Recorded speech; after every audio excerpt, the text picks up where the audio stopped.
Hello and welcome back to the One United podcast. I'm joined by Henry as ever. Henry, how you doing? Yeah, not bad. You? Yeah, not bad, not bad. Excited for this week ahead. Yeah. So, obviously, the first thing we've got to cover is the result on Monday. It was dragged out, very dragged out, but we got the win in the end. That's all that matters. What were your thoughts on the match? Yeah, I can't say I'm overly delighted with the performance because I don't think any United fan will be comfortable going into play the next round against a better team. I know their keeper made 13 saves. To be fair, their keeper was incredible, did a fantastic job, and got praised, and rightfully so, after the game. But God, it was just terrible. There was a lack of urgency going into like the 80th minute as well. You saw the kind of passing it around the back and not really doing much with the ball. So yeah, it wasn't good. I wouldn't say there wasn't any good signs for me. But again, we can turn it off and on. Seen that before, but it's worrying that we have to rely on another penalty. A penalty that was probably rightfully given, but a bit dodgy at the same time. So relying on another penalty to get the win isn't ideal, and having to do it so late, yeah, again, it's not ideal at all. What did you think of the performance overall? I sort of agree with you. It's like the Leicester game. It feels like penalties are just bailing us out of bad performances. Which is frustrating. You want to score high quality goals and deserve to win, but a win's a win. I think the frustrating thing was it was similar to the Crystal Palace game in that when we got that first goal, for however long it was, 15 minutes afterwards, we were peppering their goal. We looked like we could have gone on to win 2 or 3, maybe 4-0. Yeah, But 94 minutes before that were just, like you said, there's no desire to go and score a goal. It's all played at walking pace. Yeah, it just feels like we're relying on a couple of moments of magic from a couple of players. But I think one positive we can take from the game is, from what I've watched, that's probably been my favourite Anthony Martial performance in a United shirt. He just yeah, I agree with you. he looked incredible in a team, what looked like a team full of average players. I think he really stood out, especially in the sort of half an hour surrounding the goal. So I think that was good to watch. He shows a willingness to run now, which he didn't show before under Mourinho, which is good, and a desire to get in the box and take players on. It's not as under Mourinho is a little bit kind of half-assed, really. I never looked at him and saw a player that really wanted to be there. And now under Solskjaer, he's kind of changed. But the problem is now we're relying on counter-attacks so much to win us games, even though we brought in Bruno and we've got Pogba back in the side, obviously. So, players that should be able to break down sides like Copenhagen. And it just doesn't seem to be working for some reason. We're very good at playing in front of teams, but when it comes to getting in behind with 2 or 3 quick passes, it takes a while to get that kind of balance with the side. And the first 25 minutes again were dreadful. They were the better side by a mile. They came out all guns blazing, really, and almost scored early on. And with a pretty much full-strength side out, other than, well, to be fair, you could argue that Romero has been a better performer than De Gea this year anyway. But other than that, and Eric Bailly at the back, you could argue that was our best side. Maybe Matic would have helped earlier on, but again, there's very few changes and we were still poor. So something's got to change next season, and we need, evidently, a more technical winger, because we can't just rely on Mason Greenwood, however fantastic he is at finishing and stuff. He's probably more of a striker. He's got finishing instincts, and him and Martial as a number 1 and 2, or even on the pitch together up front, would be a good idea next year. So, but yeah, it kind of exposed us again and exposed our needs for buying more players in the summer, which again needs to happen, but whether it will, I don't know. Yeah, I'm glad you brought up Greenwood actually, because I found myself thinking in a couple of games actually recently that as brilliant as he is, he took his finish well, even though it was offside. It was a brilliant strike to hit the post and come out to Rashford, which was again offside. But besides those few moments of real high quality finishing, I think he doesn't affect the game anywhere near as much as I'd like to. I think he's got a very high tendency to just drift out of games. I think for probably 70 minutes, well, I can't remember what minute he got subbed off, but I'd say there was only 5 minutes in total where you actually realised he was on the pitch, which is just a bit. Yeah, So I think he's still young, he can learn, but I think he's got to add, if he's going to play out on that right, which we don't know, but it seems to be working at the minute. If he's going to play out on that right, he's got to add a bit of creativity or just a different dynamic to his game to really stand out as a star. Because I say, if he doesn't get those few chances a game, at the minute, there's no point in him being on the pitch. At the minute, yeah. it just seems like a clinical finisher and not an all-round player, if that makes sense. No, that makes. I completely agree with that. He's not a right-hand sided player, although he scores goals in and around the box, which helps. But again, you're right. He went a bit anonymous for most of the game, and you see glimpses of him. The offside goal, obviously, as you said. You see glimpses of brilliance from him. But again, it's frustrating to watch because you know that if he was up front, he'd be doing so much of a better job than he did. So yeah, there needs to be some kind of looking into who's best for that role. Yeah, there's a problem there as well because you don't want to break up this front three at the minute. They're in such good form. I mean, I know Rashford's not in the best of form, but we know how good a player he is. But it just seems like none of those players can play out on the right. I know they tried Rashford out on the right a couple of seasons ago, and that didn't work. Anthony Martial definitely can't play out there. That's not even in the question. So it's just how you cater those three players, and that's why I think the most logical option is keeping Mason out there and just developing his game because he's so young. It's not going to be as difficult as the other two. You teach him to use the ball better, get involved more, and then like we saw against Bournemouth, Greenwood's first goal came from the left-hand side of the box, so they could even swap around in game, keep the defenders on their toes. If they can be constantly mixing positions between the three of them, I think it could be really dangerous. But yeah, at the minute, he's just not creative enough. He's the perfect sort of fox in the box, isn't he?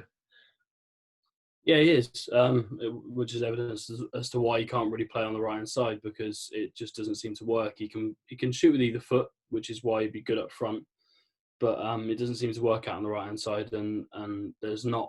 He kind of, I don't know. He doesn't play as a winger. You can tell he doesn't play like a winger. He plays like a striker with the way that he kind of moves in and around the box. So there's got to be some sort of progression with him and putting him in kind of that role up front. And he scored, was it 17 now this season or 16? 17. Yeah, so that's from the right hand side. So imagine what he could do when he's up front, and a bit of competition between two players. With Martial scoring so many this season as well, a bit of competition does no harm, does it? No, absolutely not. Yeah, just one more thing I want to touch on before we move on to obviously the semi-final is what is going on with Marcus Rashford? Because I think before the injury, we've spoken about him before. No one probably knows what is wrong with Marcus Rashford at the moment. He's not performing, and I don't know what it is. He's not hitting the levels that he was before, and I don't know what it is. I spoke to my dad about this as well when we were watching the game, and we sort of managed to come to an agreement. Although I don't really want to agree on something like that because it's as I'll tell you in a minute, it's a bit harsh. But maybe this whole thing with charitable work, and I'm not saying it's a bad thing that he did it. I'm saying it's a fantastic thing that he did it. I mentioned it before. It's great what he did, but has it changed his attitude, or has he? Because he doesn't run as much as he did beforehand. Whether he's carrying a knock, I don't know. But it seems to be an attitude issue where he doesn't track back as much. He's not making as much effort, even on the ball. He seems to come across as some sort of player that thinks he's better than he is. And I know, we've seen all over the media, his personality is not like that. So it just seems odd to me that, it kind of correlates a little bit to me, and I don't think it's good. And as you said, it's people asking what's wrong with him now, whereas that shouldn't really be happening. With a player like him, usually you'd say, oh yeah, he's just out of form or whatever. It doesn't even seem to be that. It just seems to be he's not running as much and he's not putting as much effort in. He kind of expects people to do it around him and trying all these. I know he's skillful and stuff, but trying all of that rubbish in our own half and stuff, which he does, it's just not him. So I don't know what's going on there, but many people will have their theories, and I do. Although I didn't really want to say what I said, but I think it might be the case. Yeah, I think I'll build on the fact that you're saying he obviously isn't running as much, which makes me think that he's been rushed back from injury. So it's a back injury.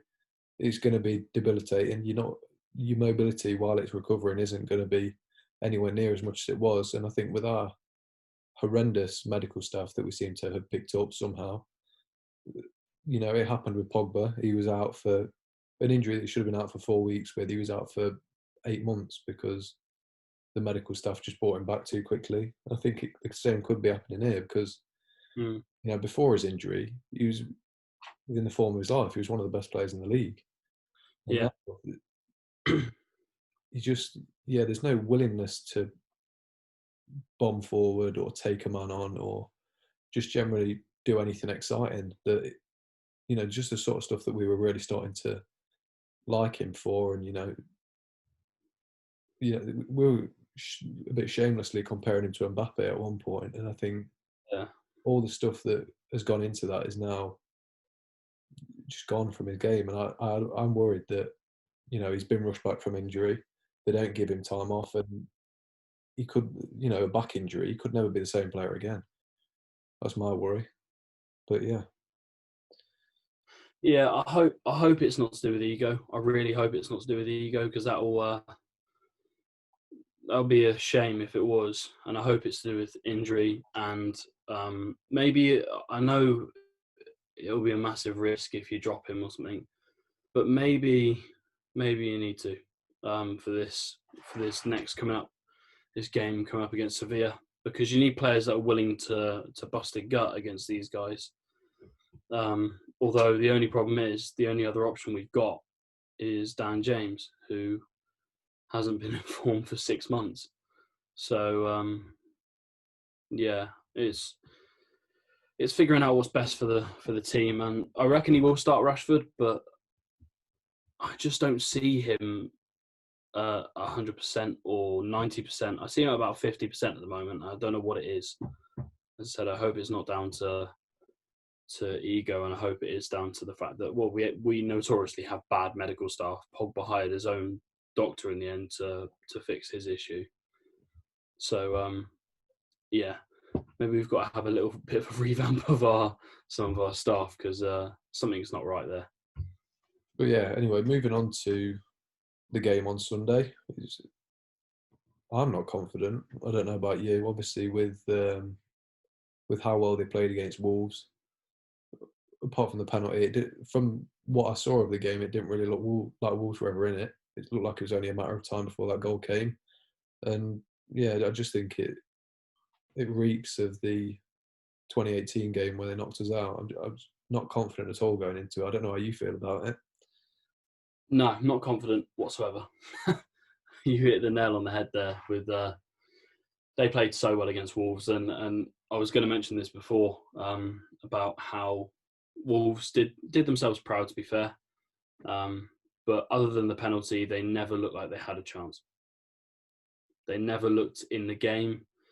They had a couple of opportunities, but again, nothing really clear cut. Sevilla were dominant for so long, but it might play into our hands because they're a very possession-based side. And you saw what Traore did. So, although he's just a different animal, to be fair, but if you nick the ball off them in midfield and run, which we're very good at running and bombing forward because we've got quick players, so it might not be as bad as we think. However, they've got a very, very good attack, and although they don't take all their chances, they certainly create enough. But it did take them like 87 minutes to score, even though they had 70% possession, 75 I think it was in the end. So they were completely dominant. But yeah, shame for Wolves. But you know what? I'm sort of glad we're playing Sevilla. Yeah, because it tests us more, and that's not disrespect to Wolves. That's just a high compliment to Sevilla. It will test our side more against the best to see where we're really at, and I guess we'll figure out after the game whether we're as good as we really think we are. yeah. I think it's worth noting that this is a different Wolves side to what we've seen throughout the season. I don't think they've been at their best since the restart. Really, I think they got dominated in the last game of the season against Chelsea. They scraped through against Olympiacos. Olympiacos looked like more than likely to equalise in their game. I'm not sure how they didn't. And then, I think they finally come unstuck against Sevilla. But I think it's very damning, the reaction. I think a lot of United fans would share with us that we're not confident. This isn't a feeling that we should have going into a game against a club like Sevilla, because in reality they're not one of Europe's best clubs. This is the feeling we should be having against a Real Madrid or a Barcelona, and I think it's just a testament to where the club are right now. We're not in a position that we need to be in. I think if that's not a sign that we need to sign some big players, then I don't know what is, because if we carry on like this, we're just going to turn into a Tottenham or an Arsenal. It shows how far we got to go. That's what it does show how far we got to go, and that we're not playing against Europe's elite, but next year we will be. So we've got two solutions to this. Well, one solution, one other option. We either keep the side the same, and risk going out in the group stage and being overwhelmed because we've got such a small squad, or we get 2 or 3 top class players in the summer, buck up our ideas, and look forward to next year, and hopefully, we'll be able to challenge against. It's more testing ourselves against the sides rather than thinking we're going to win the games next year. I think it's more, could we challenge for the Premier League? Potentially. Outside shot at the moment, I'd say. But we've got to make sure that if we're challenging, we've got to challenge the best, and not get kind of bested by like Slavia Prague and Ludogorets and all that rubbish. We can't afford to be in that situation. So I think this will be a good test, because Sevilla, as you said, they're not a top European side, but they're notorious for winning Europa League. That's what they're good at. So it'll be a good challenge, and then it's either go out to them or go through and probably play Inter Milan, which again doesn't get much easier from here. From here, really. Not at all. I think we could do an entire podcast on why. Well, on the final, should we get there? But yeah, it's worrying. I hope we get through. I really do. But it raises the question. We were talking about Rashford earlier and how we didn't play well. The game strangely seemed to change when Juan Mata came on. I think that's his best performance of the season. Do you think he's in with a shout of playing against Sevilla. I think it's obvious he could come off the bench, but with how Rashford's playing, would you start him on the left? They've got very fast fullbacks, so there's no point trying to outpace him. So why not just add that extra bit of creativity? You've got two clinical finishers in Martial and Greenwood up front. I think with Bruno and Mata on the pitch, chances will come to them, and there's no one I trust more to finish them. He won't start, I don't think. I just don't see it. I think he'll go with, other than Matic in for Fred and Lindelof I think he'll go with the same side that he had out. Because although we're not getting the kind of roaring results in terms of 3-4-0s, we're still winning games. And I don't think people can really look over that. Yeah, I think he'll keep the same side. But again, there's a lot of work to be done. And you're right, Mata could be an option. But I don't know where you play him because he's not good he's not good wide.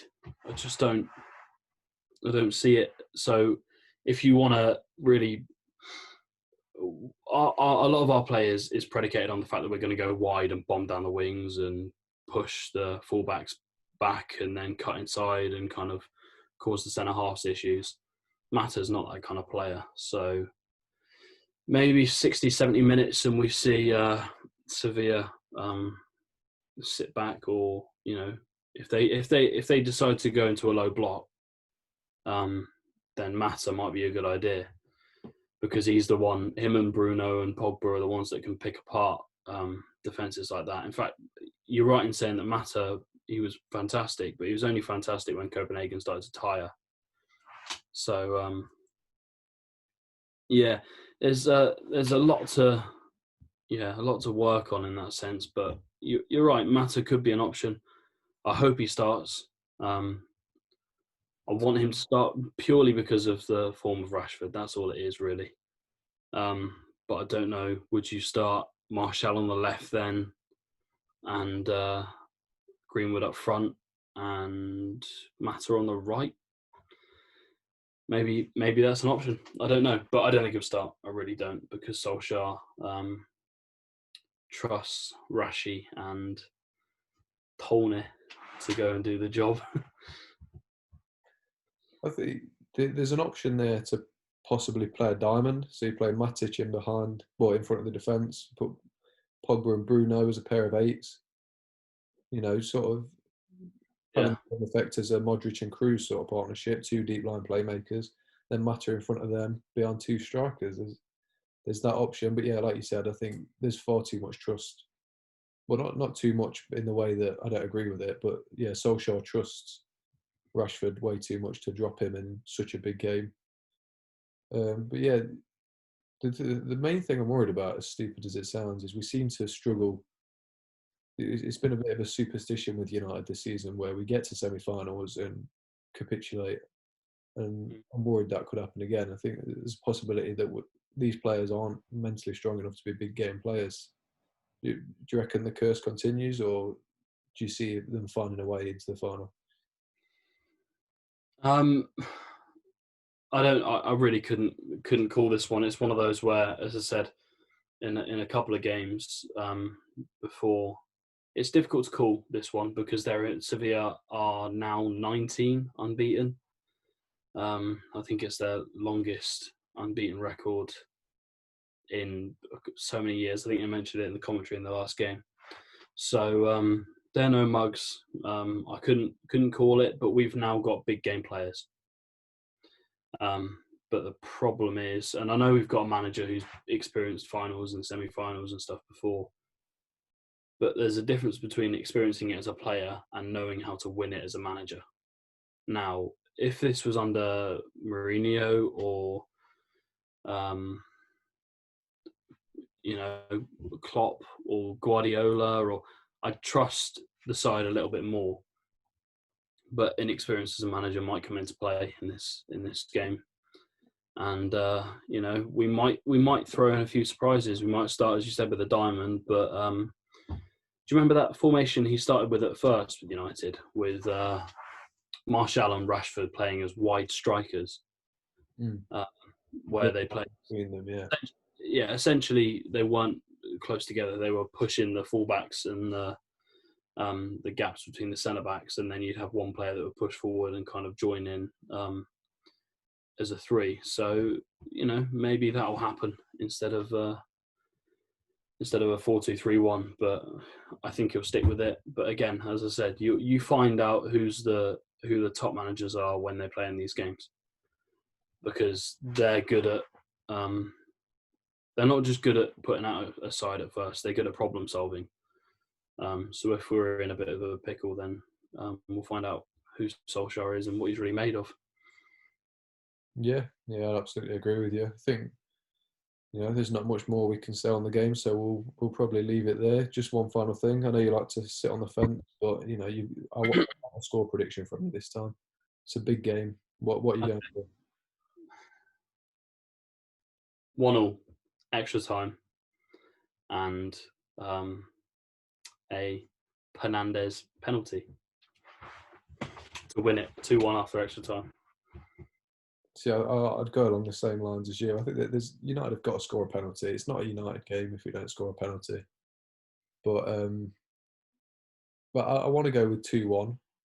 Yeah. Like you said, I'd probably inside of 90 minutes. I'd prefer it anyway, but a lot less nerve-wracking. But I wouldn't be disappointed if it went to penalties, because we're the penalty kings now this season. So if I was a Sevilla fan, I would not want it to go to penalties, because we've had that much practice of them this season.